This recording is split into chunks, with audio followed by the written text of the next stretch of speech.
Fall of Angels, a novel by StoryMan-Jack.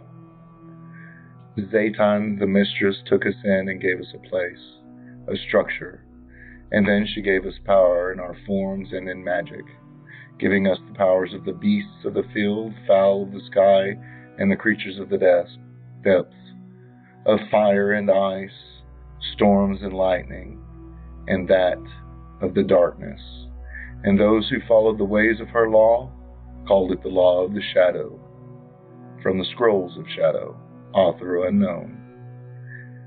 8. Home and Hell. Cain sat his back against the large stone jutting from the ground and laughed. Nothing works, Lucy. The blonde woman in black sat next to the burly man and chuckled as well. Nothing technological works. She closed her eyes and enjoyed the coolness of the air against her burned and dry skin. The suit kept most of the moisture in her body, but the sweltering sections of the volcanic area were starting to get to them both. Oh, and we can't so much as drink any of the water we find, he commented, eyes still closed. It wasn't a jab or accusation. It was the simple truth. Like he was listing his needs by priority. We have enough that we brought with us, Lucy told the man. She picked up a stick and marked in the sand a crude map.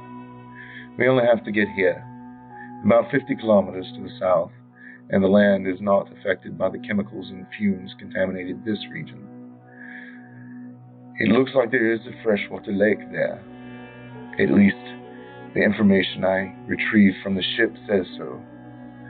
That should provide us a place to build a shelter and began to understand these lands and the peoples upon it. He opened his eyes then. Why here? There had to be a more hospitable place. Lucy grimaced. I don't trust Father, she told the man. For all we know, this isn't Earth at all, but a facsimile that he created.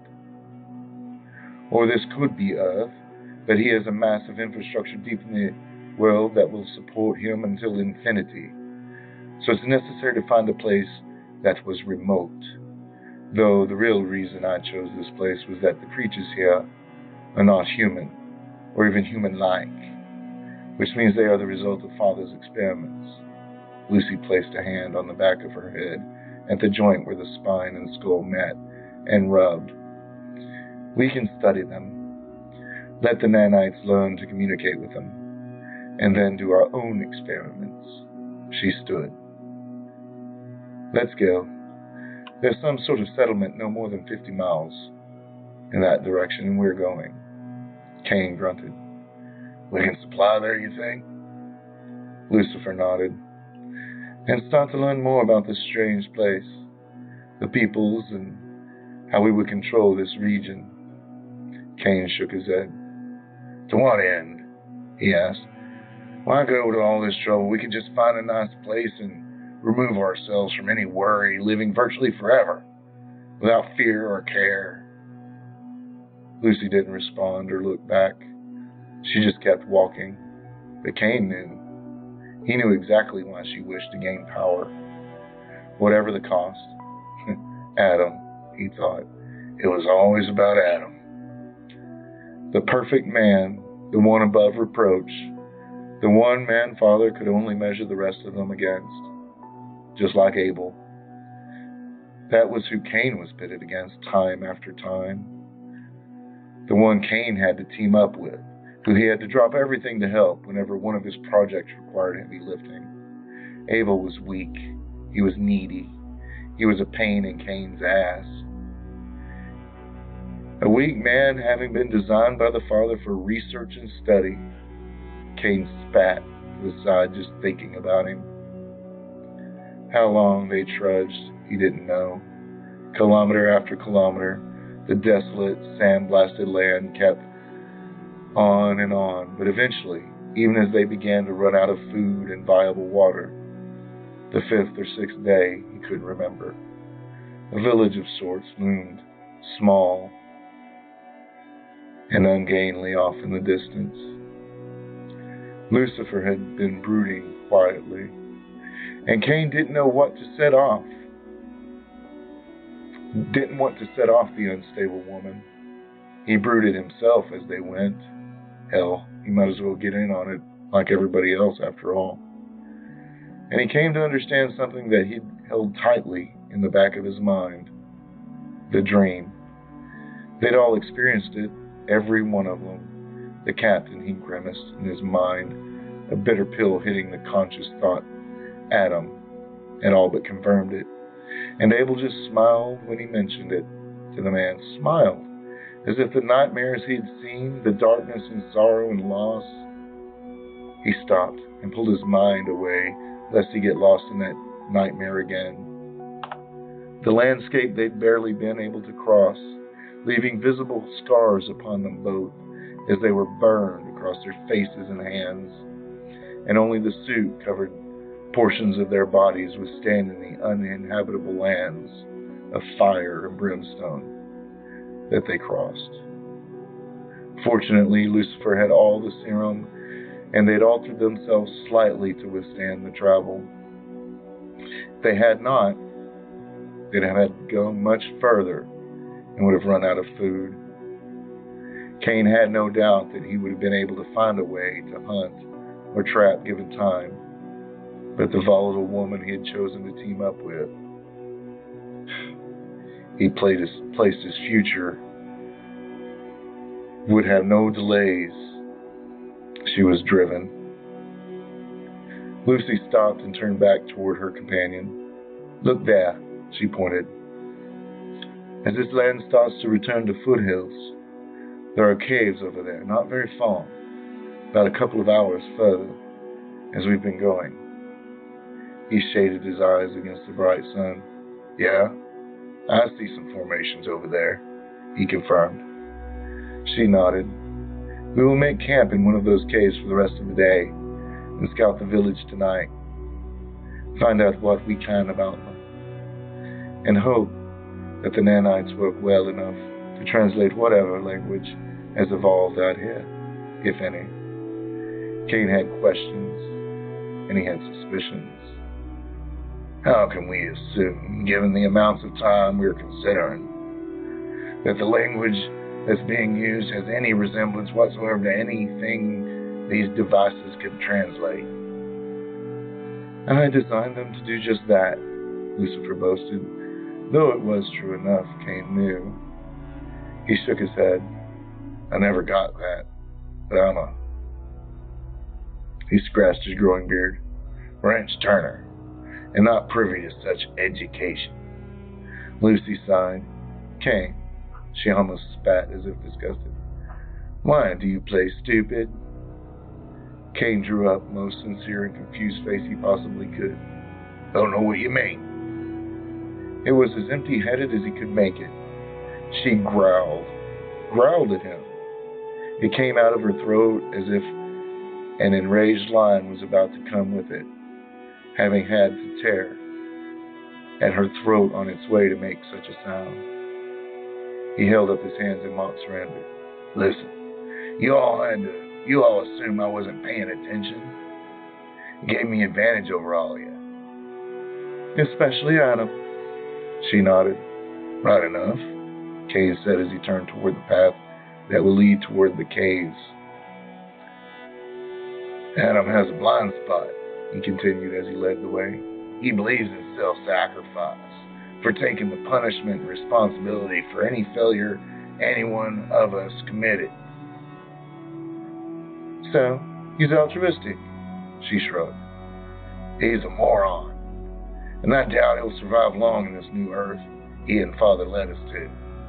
Mankind are animals, and I have no reason to believe any other variation of mankind are any different, no matter where they come from. We are animals, and when the base level of life, the very survival of an individual is threatened, animals will do anything to win, to survive.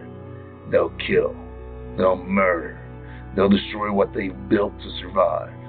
And altruism, that shit'll never come into it.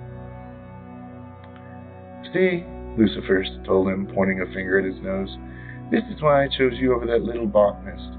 You are pragmatic. Cain knew that something was off. Something was not right about the very notion of that pragmatic sense of self-preservation at all costs. That was wrong.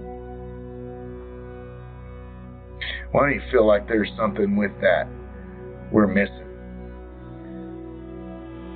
Huh?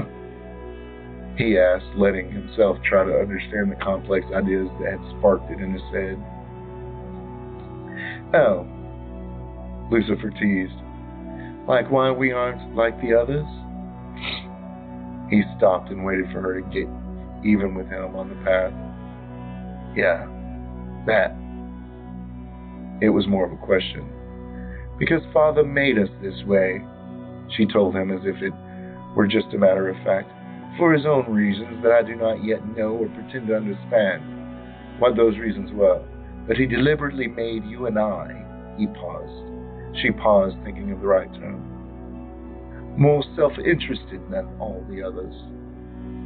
Father didn't do things like that without a reason, Cain noted. No, he doesn't, she told him, which means we have all been carefully manipulated into where we are. The computer, she said, the term with disgust, let us think we are making our own choice, but clearly manipulated us into making them. I can see that, Cain growled, but he knew that the woman was just making excuses, giving herself reasons to do the things she would do to make her own law, a law the Father couldn't control. This is why we will take our time. We will learn, we will discover, and we will figure out what he is trying to accomplish, she told him. Again, to what end? Cain asked. To punish him, she said shortly before her need for speaking was over for the day and began to outpace him again. Cain didn't know why he felt she was referring to Adam more than Father for that last statement. The caves were cluttered with debris. It took the better part of a 48-hour day to make one of them serviceable as a shelter and forward operations base. What now? Cain asked. We learned how to use this energy, she told the man. I have some information I hacked from the ship on the theory, but she shook her head. It's couched in terms of magic. Ain't anything I want to mess with, the man growled in his low voice. I'll scout out that village while you figure out this magic mumbo-jumbo. There are rules that must be understood, she noted, thinking. Obviously talking more to herself than him. Cain stood, looked through his pack, and retrieved what looked like a set of tools. From the set, Cain withdrew a wicked-looking curved blade, made for industrial tasks Lucy was unaware of. What's that? She asked. This? Cain said, holding up the knife.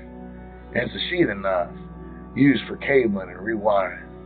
He paused. Should be able to get anything that threatens me while I'm scouting. Lucifer nodded. Try to find out the dynamics of that village, what race, and if your nanites can translate whatever they use for language.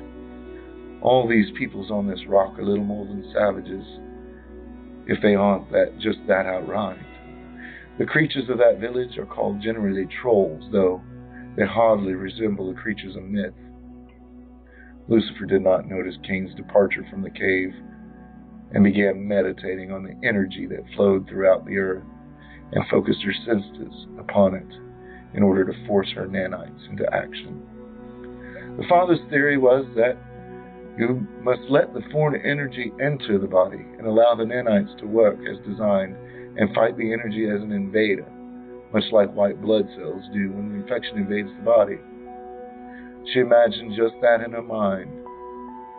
Once the nanites connected or collided with the energy, that energy would be transformed into something she could use and manifest physically, though it had limitations, and more than one of the Father's subjects burned themselves out, or up, or whatever else you call it, when someone spontaneously combusts. She began to pull in the energy. She didn't know how she was doing it, She was. The nanites responded, and pain shot through her entire existence as if she'd been submerged into molten white-hot lead. It clung to her, not her body, but her being, the energy she already had in her body, her very soul. The nanites allowed the energy to build and build, and she felt as if she were not only being consumed by that white-hot lead, but also as if her body were about to explode from the power building inside her. It required a word. She knew that. It always had to require a word. There were no magical words, but words direct thought, and thought focused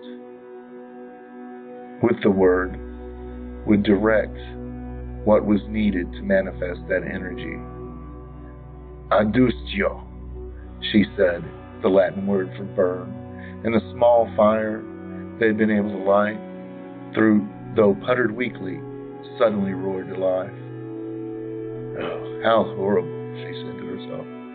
Perhaps the pain will subside with use, or I'll just get used to it.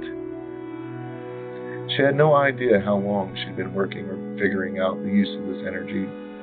The Cain was not long in returning after the campfire, enhanced by her power, burned itself out. Nanites translate just fine, Cain informed her. What exactly did you discover? She asked, though her voice was weary. Cain shrugged. It's a dog-eat-dog world out there, I guess. But then it always was, wasn't it? He paused and sat down. Survival of the fittest. The brutality of the beings hardly more than animals. They're tribal, and they sacrificed each other to some unnamed goddess. Unnamed? Lucifer asked. How so? He shrugged. They just call her the goddess of fire and death, the lady of the hell. Lucifer smiled. Oh, how convenient. Cain looked up from his pack, puzzled. How so? How so? She stood and laid a hand on her breast. I am a woman, after all. She pointed at the back of the cave and said, Ignis. After drawing in and releasing the energy, though it took more from her and she felt exhausted and nearly let her knees buckle. But she could not show weakness in front of Cain. The stone where the cave came to abrupt end in the back began to glow and then melt as she had brought her will and that energy into focus. Cain whistled. Well, seems like you have an advantage. What do we do about it? We elevate them from their barbaric ways, and we give them a law. We make an army, and we build an empire that will control everything, she told him. A way of law? He asked. My law, she told him, her eyes flat and warning. Cain just nodded. He never wanted to be in charge of nothing anyway. Let Lucy be this goddess of hell if she chose. He would sit back and reap the rewards of all her effort. The troll things are afraid of fire, so that trick should come in pretty handy. Oh, it will, she told Cain. For tomorrow I become a goddess, and you my right hand. And we will give the outcasts of this world unity and law under my name, and they will thank us for it. Lucifer Zeta? He asked. It hardly sounds like a god to fear. I will make them fear that name, even if I have to slaughter whole tribes of these pathetic creatures, she spoke. Cain chuckled. Might want to do that anyway. Set the stage. Make them fear you, you know. That fear of us will only grow if you make some examples. Lucifer sat back down and stretched out as if to sleep. You good with the first watch? This magic stuff takes a lot out of an individual. Cain just nodded. I'll wake you when I get tired. Tomorrow, we will go to this village, and we will show them the power of my new law. Cain smirked, and then left to keep watch at the cave entrance, while Lucifer dreamt of domination. Here ends part late. I hope you really enjoyed it. I certainly did. I think this is a little better back and forth and gives us some ideas of characterization. If you enjoyed it, please share it out and let everybody know. If you didn't, let me know why in the comments below. Again, I thank you for joining us. And remember, your life is your story. Make it a great one. Good night.